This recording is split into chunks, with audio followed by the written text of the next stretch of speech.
श्रीमन्तं मुक्तिभर्तारं वृषभं वृषनायकं धर्मतीर्थकरं ज्येष्ठं वंदे नंतगुणार्णवम. दोन्ही हातावर करून जयकार द्यायचं.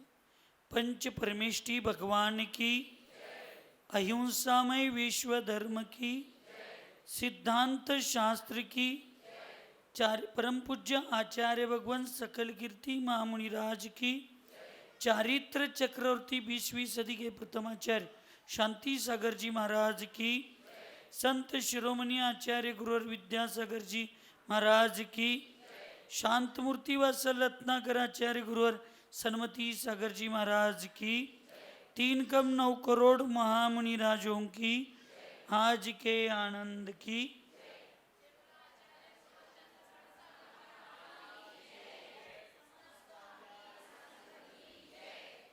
आचार्य भगवंत सकल कीर्ती महामुनिराज मूलाचार प्रदीप या महान ग्रंथामध्ये 8व्या अधिकार आणि त्या 8व्या अधिकारामध्ये ध्यानाची चर्चा चालू आहे. त्या ध्यानाच्या चर्चेमध्ये आर्द्र आणि रौद्र ध्यान या अशुभ ध्यानांचा त्याग करून धर्मध्यान आणि शुक्ल ध्यानामध्ये जे आरूढ होतात असे महायोगीराज महामुनिराज त्या गोष्टींचा परमानंद घेत असंख्यात गुणी कर्माची निर्जरा कशा पद्धतीनं होत असते आणि 700 पुण्याचा बंद करून वर्तमान आणि भविष्याचं जीवन कसं ते अत्यंत अनमोल असं ते करत असतात याचं वर्णन चालू आहे. आणि पूर्व चर्चेमध्ये राग द्वेष रूपी घोड्यांना, कुठले घोडे आहेत? राग आणि द्वेष. राग म्हणजे तुमचा राग नव्हे, माझ्यावर काढताय मी तुमच्यावर काढतोय ते. राग म्हणजे स्नेह मोह, आणि ते मोहरूपी घोडे. द्वेष म्हणजे तिरस्कार, तिरस्कार रूपी घोडे. ह्या 2 घोडे अत्यंत दुष्ट आहेत. कसे आहेत ते? दुष्ट आहेत. आणि ते माणसांना जबरदस्तीनं कुमार्गाला लावत असतात. हा धर्म आहे, लक्षात ठेव. ही वीतराग भगवंतांची वाणी आहे. ही जिनवाणी ज्या वेळेला भगवंतांच्या मुखातून केवळ ज्ञानाच्या माध्यमातून दिव्यध्वनीच्या माध्यमातून फिरली त्यावेळेला त्यांच्याकडं मोहनीय दर्शनावरण, ज्ञानावरण, मोहनीय आणि अंतराय ह्या 4ही कर्मांचा काय झालेला असतो? त्या ठिकाणी नाश झालेला आहे, क्षय झालेला आहे. त्यामुळे त्यांच्या मुखातून जी वाणी आलेली आहे ती निर्विकल्प वाणी आहे, रागद्वेषानं रहित आलेली वाणी. आणि ती मी तुमच्यामध्ये सांगतो की मनात आपल्या जर राग द्वेष ईर्षा मत्सर तिरस्कार असेल, मनुष्य कितीही चांगला असू दे, ते साधू कितीही चांगले असू देत, त्याला ते आपोआप कुमार्गाकडं, चुकीच्या मार्गाकडं, वाईट मार्गाकडं घेऊनच जातात. लक्षात घेऊनच जातात. रामायणामध्ये प्रभू रामचंद्रांच्यावर प्रेम करणारी कौशल्यापेक्षा जास्त कैकेयी होती. ऐकायला का झोपालाय कैकेयी नो? हां, म्हणजे प्रभू रामचंद्रांच्यावर कौशल्यापेक्षा जास्त प्रेम करणारी कैकेयी होती. आता आमच्यावर प्रेम करणारे आमच्या तिकडे बाजूला आहेत, पण तुम्ही लोक सगळी माझ्यावर प्रेम करताय की नाही, माया करताय की नाही? मी काय तुमच्या पोटनं जन्मलोय काय? तरी पण माया करताय की नाही? मी बोलताना व्यवस्थितच बोलतोय, तुम्ही सगळं गैरअर्थ काढत बसतायचा. त्याला आता मी काय करणार? तर प्रभू रामचंद्रांच्यावर जन्म देणाऱ्या आईपेक्षा सावत्राईचं प्रेम काय होतं? जास्त होतं. कैकेयीचं अत्यंत प्रेम होतं. पण त्या कैकेयीच्या मनात सुरुवातीला काही विकल्प नव्हते, काही विकल्प दत्तवाडवाले लक्ष देऊ नाही का? नातेपुतेवाले ऐकायला काय बाबू काका? हां, मी ध्यानाचं महत्त्व सांगायला लागलो. ते साधूंच्या आयुष्यात असू दे किंवा श्रावकांच्या आयुष्यात, तुमच्या योग्यतेप्रमाणे तुम्हाला ध्यान करायचा अधिकार आहे. आमच्या योग्यतेप्रमाणे आम्हाला ध्यान करायचा अधिकार आहे. धर्मध्यान करायला श्रावकांना कोणतंही बंधन नाही. त्याच्यात आज्ञाविषय, अपायविषय धर्मध्यान तर तुम्ही करू शकताय, विपाकविषय सुद्धा करू शकताय. काही आचार्यांच्या मते संस्थानविषय धर्मध्यान तुम्ही करू शकताय. काही आचार्यांच्या मते 6व्या आणि 7व्या गुणस्थानात संस्थानविषय धर्मध्यान असते म्हणून सांगितलं. इडी हेड्यागत वागू नको. काय सांगितलं तर त्या कैकेयीला प्रभू रामचंद्रांचा राज्याभिषेक उद्या सकाळी आहे हे ऐकल्यानंतर श्लोक काही विकल्प नव्हतं, तिला आनंद होता. सगळी तयारी चालू झाली आणि एक मंत्र आली आणि कैकेयीच्या कानामध्ये राग द्वेषाचा किडा कानात सोडून गेली, फुंकून गेली. आणि रात्रभर असं वातावरण झालं की सिंहासनावर बसणाऱ्या प्रभू रामचंद्रांना दुसऱ्या दिवशी सकाळी दिवस उगवायच्या आत वनवासाला जायचं. ही मंत्रा कोण आहे तर ही राग द्वेषाची मंत्र आहे. तसं आत्म्यारूपी ह्या पुरुषावर, या पुत्रावर पंचेंद्रियांचं अत्यंत प्रेम असतं. जो आत्मा परमात्मा होणार आहे तो आत्मा या पंचेंद्रियांचा आधार घेतल्याशिवाय, ह्या शरीराचा आधार घेतल्याशिवाय कधीही परमात्मा बनू शकत नाही. फक्त तो परमात्मा बनणारा आत्मा ह्या शरीराचा कुठंपर्यंत उपयोग करून घ्यायचा आणि कुठल्या वेळेला कुठे या शरीराचा मोह सोडायचा आणि त्याला सोडून पुढं जायचं हे कळतं तो सम्यक दृष्टी आत्मा. आणि मरूपर्यंत त्या शरीराच्या मोहात पडतो तो मिथ्या दृष्टी आत्मा. तसं या शरीरावर पंचेंद्रिय जे आहेत त्या पंचेंद्रियांच्या माध्यमातूनच, कारण मोक्षाला जाण्यासाठी जे नियम आहेत त्या नियमामध्ये पहिला नियम आहे तो मनुष्यगतीचा पाहिजे. दुसरा नियम आहे, आता मनुष्यगती याचा अर्थ तो पंचेंद्रियच, म्हणून पहिला पंचेंद्रिय पाहिजे. पंचेंद्रियामध्ये तो मनुष्य पाहिजे. मनुष्यामध्ये तो उच्च कुलीन पाहिजे. त्याला वज्रवृषभ नाराज सहनन पाहिजे. रत्नत्रय धारण करण्यासारखं त्याच्यामध्ये भाव पाहिजेत. ह्या सगळ्या पुढं गोष्टी. मग पंचेंद्रियाशिवाय जसा मोक्ष मिळत नाही तसं 7व्या नरक्यात, पहिल्या नरकात, दुसऱ्या नरकात दुर्गतीला जाणारा सुद्धा जो जीव आहे तो पंचेंद्रियाच्या निमित्तानंच जातो. जो पंचेंद्रियांचा सदुपयोग करतो तो सद्गतीला जातो. जो पंचेंद्रियांचा दुरुपयोग करतो तो दुर्गतीला जातो. हे सगळे इंद्रिय तुमच्याजवळ आणि माझ्याजवळ आहेत. फक्त आम्ही त्याचा वापर कशासाठी करायचा हे आपण ठरवायचं. आणि त्यामुळं कैकेयीच्या मनामध्ये राग द्वेष रूपी, ईर्ष्या मत्सर रूपी खोटी महत्वाकांक्षा जागी झाली आपल्या पुत्राबाबतीत.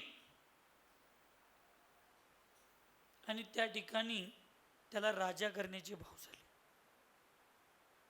आणि वडिलांच्या शब्दाखातीर, ऐकायला लागलाय दत्तवाडवाल्यांनो, वडिलांच्या शब्दाखातीर, वडिलांनी दिलेल्या आईच्या वचनाखातीर आज राज्य सोडून वनवासाची भूमिका स्वीकारणारे प्रभू रामचंद्र या भारताचं नेतृत्व एका काळात केलेत. म्हणून आपल्या भारताला एवढं महत्त्व आहे. आणि आज सामान्य धंदा, उद्योग, नोकरी, बिझनेस, मुलगी, व्यसन ह्या सगळ्याच्या आहारी जाऊन आपण जाता जाता आपल्या एवढ्या महाउपकारी आई वडिलांना जाता जाता सोडून जातो. किती आम्हाला प्रभू रामचंद्रांचं नाव घेण्याचा अधिकार आमच्याकडे आहे का? दोन गोष्टी बघा. एक, प्रभू रामचंद्रांनी वडिलांच्या इच्छेखातीर धर्मध्यान स्वीकारलं. तुम्हाला सगळ्यांना वाटतंय की द्रौपदीमुळं महाभारत चालू झालं. महाभारत द्रौपदीमुळं चालू झालं नाही. महाभारत चालू झालं ती मत्स्य कन्या सत्यवतीमुळं चालू झालं. भीष्माचे वडील एका मत्स्य कन्येच्या प्रेमात पडले होते. तुम्हाला वाटतंय धर्म काय आहे, कुल काय आहे, मनुष्य एकच महत्वाचं आहे, असं नसतंय. लक्षात ठेवा, संस्कार आणि त्या कुलाचं महत्त्व तेवढं असतं. त्या मत्स्य कन्येची बुद्धीच तेवढी असणार आहे. आणि ज्यावेळी ती मत्स्य कन्या म्हणते की मी तुझ्याबरोबर लग्न करून घेतलो तर तुझ्या निमित्तानं माझ्या गर्भातून येणारा जो पुत्र आहे, मुलं आहेत, ते तुझ्या मोठ्या मुलगाच्या भीष्माची दासच म्हणून जगणार आहेत. राजा तर तुझा मोठा मुलगाच होणार आहे. माझी मुलं तर त्याच्या हाताखाली दासी होऊनच दास होऊनच जगणार आहेत. मग मी तुझ्याबरोबर लग्न करायचं माझं महत्वच काय? तो म्हणतोय नाही, माझा मोठा मुलगाच अधिकारी आहे त्याचा. तो सोडून जातोय तिला. पण प्रेम एवढं वाईट असतं, त्याला ते आतनं खायला चालू होतं आणि तो आजारी पडतो.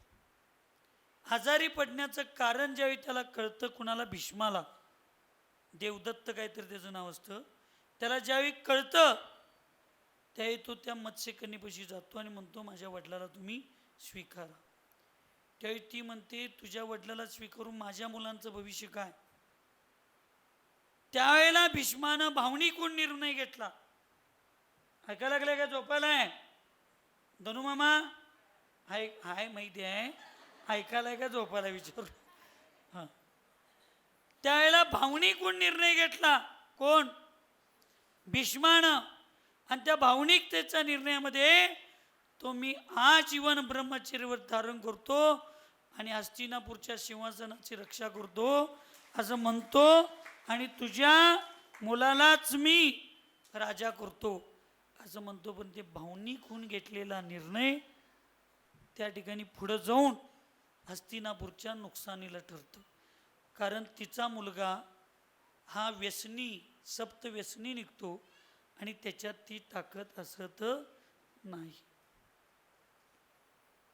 म्हणून दत्तवाडवाल्यांनो, भावनिकून कधी निर्णय घ्यायचा नसतो. भावना माणसाला नाजूक करतात, कर्तव्य माणसाला मजबूत करत असतं.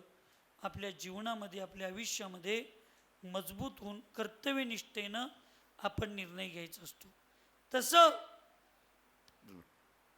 जो कर्तव्यामध्ये लीन असतो तो आपल्या पंचेंद्रियांना आणि आपल्या विषयांना थांबवतो.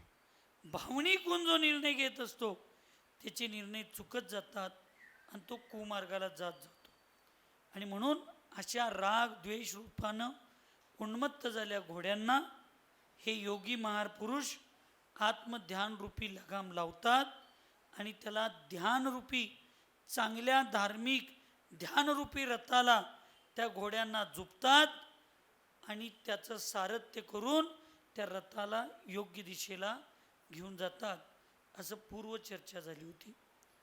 आता सांगतात ध्यानरूपी परमानंद को पीने से शुदा तृषा को नहीं जानते. जे ध्यानरूपी परमानंदाला पीत असतात ते शुदा म्हणजे भूक आणि तृषा म्हणजे तहान, या सगळ्याला विसरून जातात असं सांगतात. पिबंत परमार्थोत्तम ध्यानानंदामृतम सदा मुख्य वृत्त्या न जानन्ति शुतृषादी परीशान. मग असे जे महामुनिराज असतात ते महामुनिराज आपल्या आत्म्याच्या परमानंदाचा ध्यान करत परमानंदाचा आनंद घेत असतात. ते सांगतात वे मुनिराज परमात्मा से उत्पन्न हुए ध्यान रूपी आनंदामृत को सदा पीते रहते हैं, इसलिए वे शुदा तृषा आदि की परिशहों को मुख्य वृत्ति से कभी नाही जानते. मग ते महामुनिराज परमात्म्याचा, परमात्मा म्हणजे काय? भगवान नव्हे, परमात्म्याचा आहे सर्वात उत्कृष्ट आत्मा, सर्वोत्तम आत्मा, उत्तम आत्मा. आणि मग तो आत्मा परमात्मा परम आत्म्याच्या स्वरूपाने स्वभावाचा ज्यावेळेला लीन होतो आणि त्याच्यातून ध्यानरूपी जे ध्यान उत्पन्न होतं त्याचा इतका आनंद घेत असतात. आनंदाला अमृत, अमृत म्हणलं. असं आनंदामृत ते इतकं सदा सदैव पीत राहतात की बाहेरचं विश्व त्यांना शून्य वाटतं. बाहेरचं विश्व काय वाटतं त्यांना? शून्य वाटतं. आणि ते भूक तहान सगळं सगळं सगळं विसरून जातात. एखाद्या आवडत्या व्यवस्थेमध्ये आपण ज्यावेळी गुंततो तेव्हा आपल्याला भूक तहान काही लागत नाही, आपण विसरून जातो लक्षात. पण आपलं लक्ष तिकडं असणं फार गरजेचं आहे. त्यामुळं प्रत्येकाने विचार करायचा आहे की मला नेमकं माझ्या जीवनाचा अर्थ काय साधायचा आहे. आता इथं कुंभोजची काही तरुण मुलं श्रावक आलेत. कुंभोजचा चातुर्मास फायनल झाला. आता रोज 1-2 दिवस गेलं. मी आज कुंभोजमध्ये 17-18 वर्ष झालं जातोय येतोय. पहिल्या वर्षाच्या चातुर्मासपासून मी कुंभोजला जातो येतोय. अनेकदा गेलो, अनेक कार्यक्रम घेतले. पण मला इतका आनंद व्हायला लागलाय, हा चातुर्मासाची घोषणा झाल्यापासनं मी 15-20 वर्षाच्या ज्या मुलांना, ज्या पुरुषांना कधी बघितलो नाही, असे वेगवेगळ्या गल्लीतनं सगळे पुरुष, मुलं, माणसं 2-2 दिवसातनं एक गाड्या या लागलेत, श्रीफळ चढवा लागलेत. आणि महाराजजी, आचार्यशी तुम्ही चातुर्मासला आल्यानंतर आम्हाला घोषणा केल्यावर फार आनंद झाला आहे आणि तुम्ही जे सांगशीला ते काम आम्ही आणि सेवा करायला आणि या चातुर्मासामध्ये धर्मध्यान करायला आम्ही तयार आहे. तुम्ही आमच्या गावाला निवडून आमच्यावर फार उपकार केला. 15-20 वर्ष ज्या लोकांना मी बघितलो नाही त्या लोकांना सुद्धा एवढा परमानंद त्या ठिकाणी आता धर्मध्यानाचा व्हायला लागला. अजून महाराजांचा प्रवेश 24 तारखेला आहे, पण समाजात तिथं वातावरण आता वेगळं झालं, आनंद झाला. एकदा तुमची दृष्टी, एकदा तुमचे विचार बदलले की या जगात काही अडचण नाही. लक्षात, जग सगळं तुम्हाला चांगलं दिसतं. जशी दृष्टी तशी सृष्टी. दृष्टी पाहिजे आमच्याकडे योग्य, तुम्हाला सृष्टी तशी सगळी दिसायला चालू होते. एक गाव होतं, गाव कुठलं? दत्वा. हुशार आहे सा तुम्ही. आणि त्या दत्वाड गावात सगळी लोक अत्यंत चांगली होती. ही बघ रिक्षा घेऊनच फिरत्या नुसता. सगळी लोक चांगली होती, धार्मिक होती. मग लहानपणीच्या सगळ्या मैत्रिणी मुली सगळ्या होत्या. तसं दत्वाडात 1-2 मैत्रिणी होत्या खास, 2 मुंग्या काळ्या खास मैत्रिणी होत्या. आणि ते काही कारणास्तव विघटन झालं त्यांचं. आणि एकटी मुंगी या पिंटू दादाच्या दुकानात, किराणा दुकानात जाऊन आपलं वास्तव्य चालू केली. आणि एकटी मुंगी, आज गेलतो मी इकडं गाडगीला, तिथं बालुशा सेंटर, काय बालुशामध्ये खाजा खाजा आहे की ती हेमगिरींचं काय कोणाचं, तिकडं त्या फॅक्टरीत जाऊन बसली एक मुंगी. दोन्ही मैत्रींचं विघटन झालं. काय कळलं नाही, एक 6 महिन्यानंतर काही वेळानंतर सहज ती फिरत फिरत बाहेर पडल्या आणि बरोबर मंदिरापुढे येऊन एकमेकांना भेटल्यावर तुझं कसं चाललंय, माझं कसं चाललंय, श्वेता बरोबर आहे की नाही, सगळ्या मैत्रिणी भेटल्या, तुझी कोणतरी लग्न झालेली मैत्रीण आली, तुझं कसं चाललंय, माझं कसं चाललंय, तू बरं आपलं नवऱ्यावर फिरत बसल्यास, मी बघ अजून घरात भांडी धुवत बसलोय, असं सगळं आपल्या गप्पा चर्चा सगळ्यात चालू होत्यात. तसं त्या दोघींचं चालू झाली. ती म्हणली तू कुठं राहते आज? ती म्हणली मी इथं किराणा दुकानात राहतोय.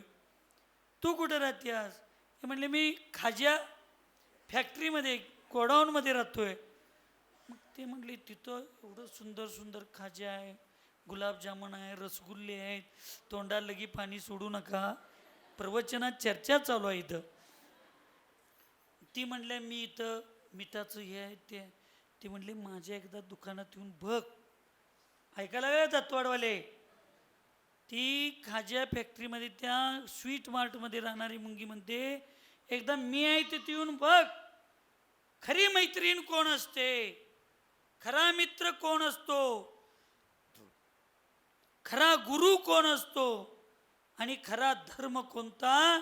तर आचार्य सांगतात ज्या धर्मामध्ये शत्रुत्व विसरायला सांगतात तो खरा धर्म.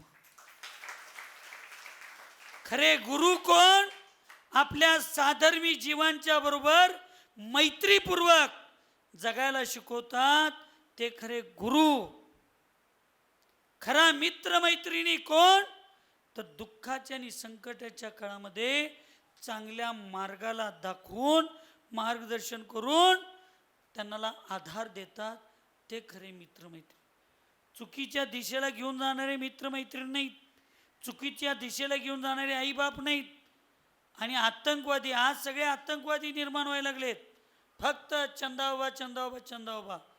धर्माच्या विरुद्ध चालू आहे चर्चा. दीक्षा शिक्षा प्रतिक्रमण प्रायश्चित्त करण्यासाठी एकच गुरु असावे, पण सेवा आदर वयावृत्ती भक्ती करण्यासाठी सगळे दिगंबर मुनी महाराज आमचे गुरु आहेत. ही भावना आज असायला पाहिजे. आमचं मंदिर तुमचं मंदिर, आमचं पक्ष तुमचं पक्ष, आमचं महाराज तुमचं महाराज. आम्ही धर्माला, भगवंतांना, गुरूंना सगळे, आणि गुरूंना पण हे तुमचं मंदिर हे तुमचं मंदिर कधी नसतं. लक्षात ठेवा, ज्या गुरूंना सगळे मंदिरं सगळा समाज शिव्या देणारे आणि उपसर्ग करणारे श्रावक सुद्धा माझे भक्त आहेत असं ज्या गुरूंना वाटतंय तेच खरे गुरु असू शकतात, अन्यथा असू शकत. ते म्हणले बघ एकदा माझ्या स्वीट मार्टमध्ये येऊन, फार सुंदर आहे. ती मुंगी कुठली? पिंटू दादाच्या दुकानात बसलेली मुंगी म्हणते हे नाही नाही भाई, माझं किराणा दुकानात चांगलं आहे, माझं आपलं मी आहे तिथं चांगलं आहे. अगं येऊन तर बघ एकदा. माझी मैत्रीण एवढं मला चांगलं मार्गदर्शन करायला लागल्या, एकदा हिचं मन तर समाधान करूया असं म्हणते. आणि ती म्हणते 8 दिवसानं तुझ्याकडे येतो, तू इथंच ये मला न्यायला. ठीक आहे येतो म्हटली. थोड्या दिवस गेल्यानंतर ती ठरलेल्या वेळेत ती मुंगी आली किराणा दुकानातली आणि स्वीट मार्टच्या दुकानाकडं चालल्या. ऐकायला आहे का झोपालाय? हां चालल्या. तिथं गेली आणि म्हणली हे सगळं आपलंच आहे, जातो. तिला रसगुल्ले दिसले, नवीन नवीन ते काय खाज्या दिसले, गरम गरम, नवीन नवीन म्हणजे गरम गरम वास. मी नुसतं कोपऱ्याला टर्न मारल्यावर मी म्हटलं इथं खाज्या फॅक्टरी नाही तर बिक्री आहे बाबा. माझं तसं नाक लई खाण्यापिण्या होतीत पक्का आहे. माणसं ओळखायला डोळं आणि खाद्याची चव ओळखायला नाक. मी नुसतं वासावर ओळखतोय ते खायचं का नाही खायचं. एवढं माझ्या आई वडिलांनी लहानपणी चांगलं चांगलं खायला घालून मला परफेक्ट केल्यात नाकामध्ये. गेली ती मुंगी त्या रसगुल्ल्याच्या त्या खाज्याच्या पाकामध्ये, नाक तोंड खुपसली. आत्ता गोड लागल, आत्ता हिच्या चेहऱ्यावर आनंद येईल, मग आनंद येईल. तिच्या चेहऱ्यावर काय आनंद यायला तयारच नाही. ही म्हणत्या खालची मुंगी, कुठली? खाज्या फॅक्टरीवाली. ती म्हणत्या मला एका सेकंदात आनंद यायला चालू होतोय, हिला आनंदच कसं येईना. 2 मिनिटं झालं. ती म्हणते यालय का आनंद? यालय का आनंद?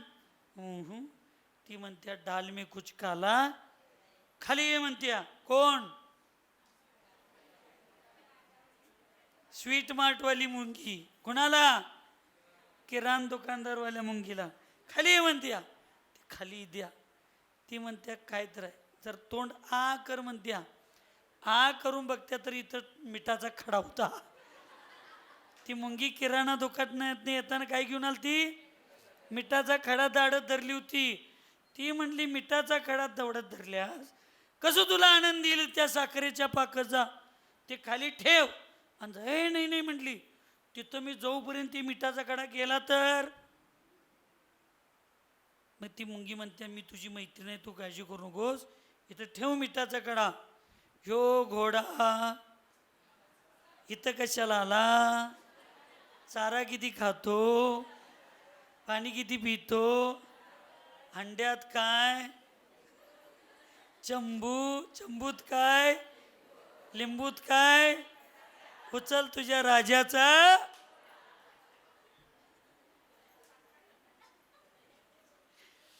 ठेव म्हणली मिठाचा कडा तुझा ठेव. तुझ्या मिठाच्या कड्याचं मी काय करतो. आता माझ्याकडे ज्ञान असलंच आहे. मला काय लई संस्कृत प्राकृत आणि काय लई असं काहीतरी बोलायला येत नाही. आपलं गल्लीत केसावर मुंबई मिठाई विकत फिरणार आम्ही साधी माणसं. कुणीकडं तर आपला साधा व्यापार, आज ह्या गावात उद्या त्या गावात परवा दिवशी त्या गावात करणारी माणसं. मग ती विश्वास ठेवली आणि मिठाचा कडा बाजूला ठेवली आणि वर गेली. आणि मग त्या आता विनोदाचा भाग संपला. मग त्या रसाच्या साखरेच्या पाकामध्ये, गुळाच्या पाकामध्ये, त्या रसगुल्ल्यामध्ये, त्या खाज्याच्या पाकामध्ये ती तोंड घालून त्याचा आस्वाद घ्यायला लागली. ही खालनं विचार लागल्या काय आनंद द्यायला लागलाय काय? ती एक नाही दोन नाही, हा नाही मस्त त्याच्यात एवढी रमत गेली, एवढी रमत गेली, एवढी रमत गेली. तिचं लक्ष सुद्धा नाही. मी माझ्या मैत्रिणीबरोबर आलोय, मैत्रिणीनं मला इथं पाठवले. आनंद आनंद आनंद. दत्तवाडच्या श्रावक श्राविकांनो, रोज सकाळी मंदिराकडे येताना हृदयात जो संसाराचा मिठाचा खडा तुम्ही घेऊन येताय तो जरा बस्तीच्या बाहेर तुम्ही काढून ठेवा आणि 5 मिनटं भगवंतांच्या पुढं तुम्ही भगवंतांचा आनंद घ्यायला या. तुम्हाला परत संसाराचा मिठाच्या खडाकडं बघायचे सुद्धा भाव येणार. सगळ्या पुरुषांनो, मंदिरात येताना थोडं राजकारणाचं ईर्ष्या मत्सराची जी चप्पलं आहेत आपल्या हृदयात ती जरा मंदिराच्या गेटच्या बाहेर ठेवा आणि या परमात्म्यासमोर.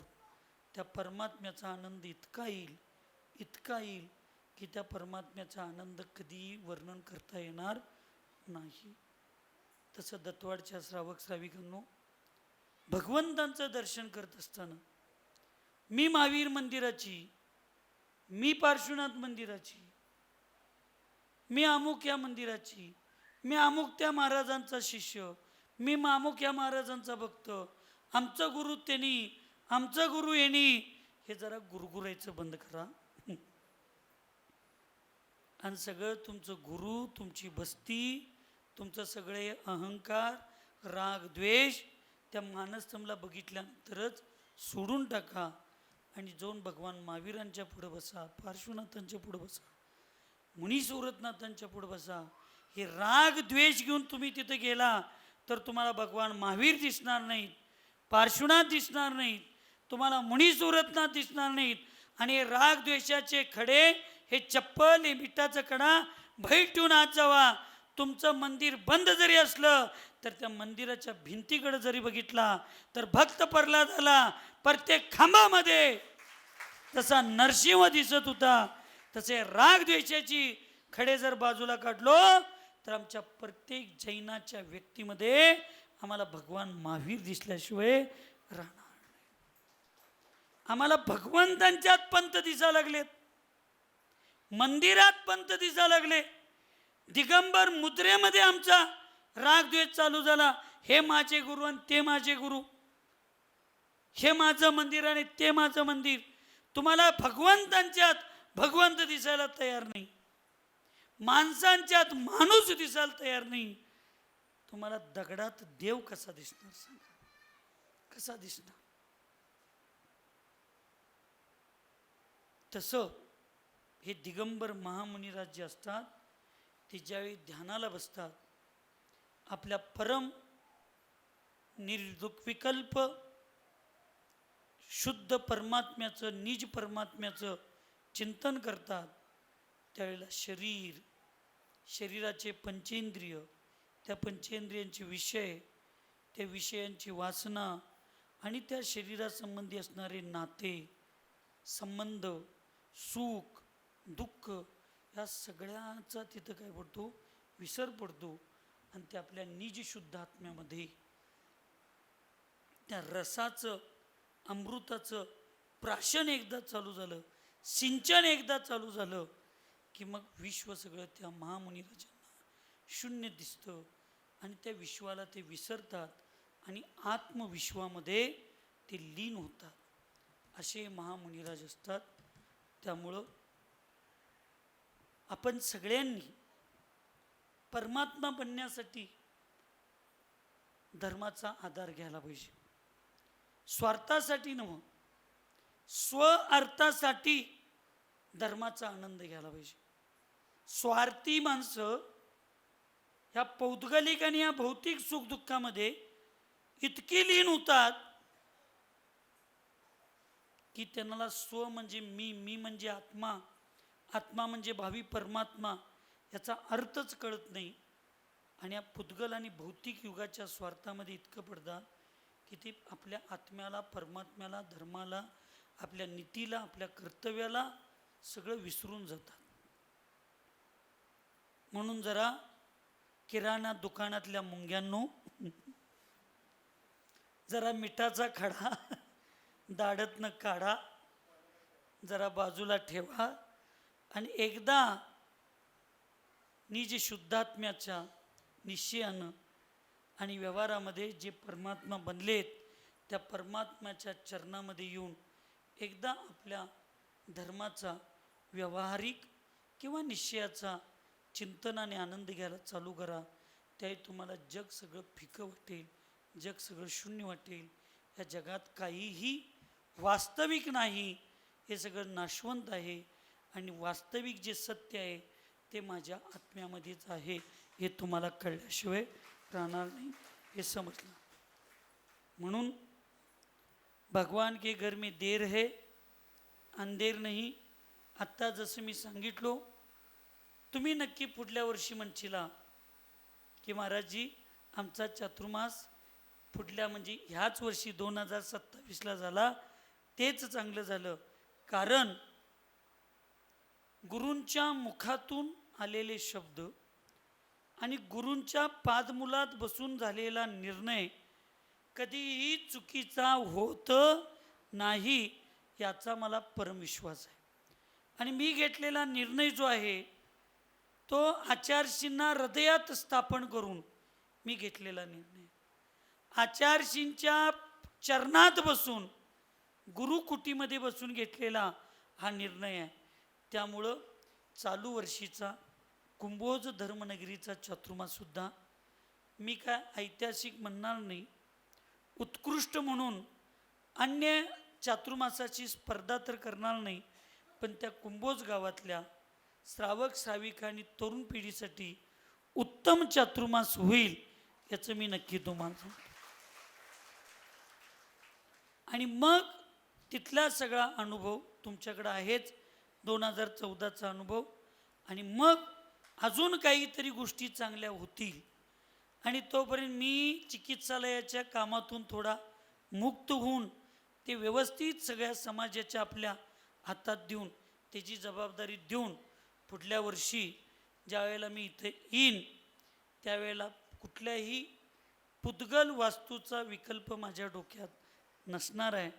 पुढल्या वर्षीच्या आपल्या चातुर्मासामध्ये आपल्या शेजारीच असणारं अक्कीवाट धर्मनगरी, आपल्याला शेजार धर्म पाळत ज्या अक्कीवाटला तुम्ही बघा दत्तवाड कुठं आहे असं जर विचारला तर दत्तवाडवाले एवढे पुण्यवान आहे, सांगू काय नको?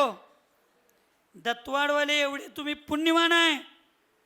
तुम्ही दोनच नावं सांगताय, एक तर भट्टारक विद्यासागर महाराजांच्या अक्कीवाटचं शेजारचं दत्तवाड, नाहीतर एक परमात्मा झालेल्या आमच्या आचार्य विद्यासागरांच्या सदलग्याच्या बाजूचं दत्तवाड. दोनच गावं सांगताय. खरं आहे का खोटं आहे? झूठ बोले कव्वा काटे, खरं सांगा. खोटं बोलले की जय बाप्पा. बारक्यांचं मोठ्यांचं मुळा सकट उपसून येते, हे कंसातलं विसरू नका. किती पुण्यवान आहे तुम्ही. एकीकडं ज्यांचा आदर्श घेऊन गर्भात असताना ज्या मातेला ज्या विद्यासागर महाराजांची कमळाच्या फुलाने पूजा करावी असं वाटलं, ते महायोगी महातपस्वी विद्यासागर महाराजांची निषिधी असणारं अक्कीवाट एकीकडं, आणि तुमच्या एका बाजूला उजव्या हाताला अक्कीवाट आणि डाव्या बाजूला ज्यांनी त्या विद्यासागरांचा आदर्श घेऊन स्वतःला विद्येचं सागर बनवलं आणि आपला जन्म सार्थकी केला, त्यांचं जन्मगाव असणाऱ्या आचार्यांचं विद्यासागर. किती गाव तुमचं धार्मिक असायला पाहिजे खरं कर सांगा. तुमच्या मनाला विचारा.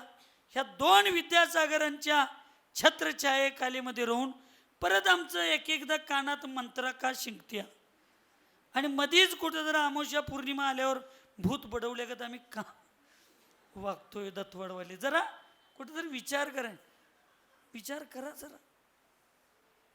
अशा त्या विद्यासागर महाराजांचा 500वी जन्मजयंती पुढल्या वर्षी चालू होते, यावर्षी 499 चालू आहे. परमपूज्य आचार्य शीतल सागरजी महाराजांचा चातुर्मास मजरेवाडीला आहे, त्यांच्या माध्यमातून हा वर्ष चालू होईल. आणि पुढल्या वर्षी मी दत्तवाडला आल्यानंतर अक्कीवाड दत्तवाड मजरेवाडी या सगळ्या गावांना घेऊन, आपण तसा अतिशय तर या काळात करू शकत नाही, तेवढी क्षमता माझ्याकडे नाही, पण त्या अतिशयाला जाग करून आपल्यातला अतिशय निर्माण करण्याचा प्रयत्न तरी पुढल्या चातुर्मासामध्ये नक्की आपण सगळ्यांनी मिळून करायचं. आणि पूर्ण 4 महिने आपलं दत्तवाडच नव्हे, दत्तवाड अक्कीवाट मजरेवाडी टाकळीवाडी हे सगळे आजूबाजूचे शेजार धर्म आहेत, ह्या सगळ्यांना धर्ममय वातावरणामध्ये आपण सगळ्यांनी आदर्श घेऊन जगा आणि जगू द्या.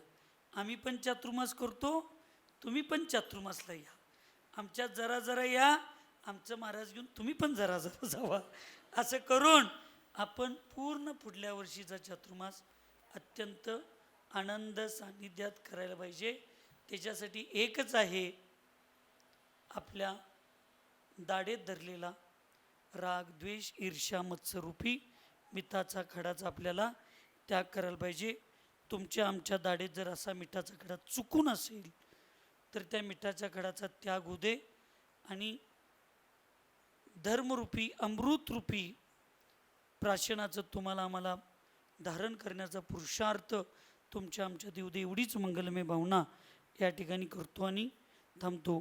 सुखी रहे सब जीव जगत में, कोई कभी न घबरावे, वैर पाप अभिमान छोड़ जग, नित्य नहीं मंगल गावे. ओम नमः.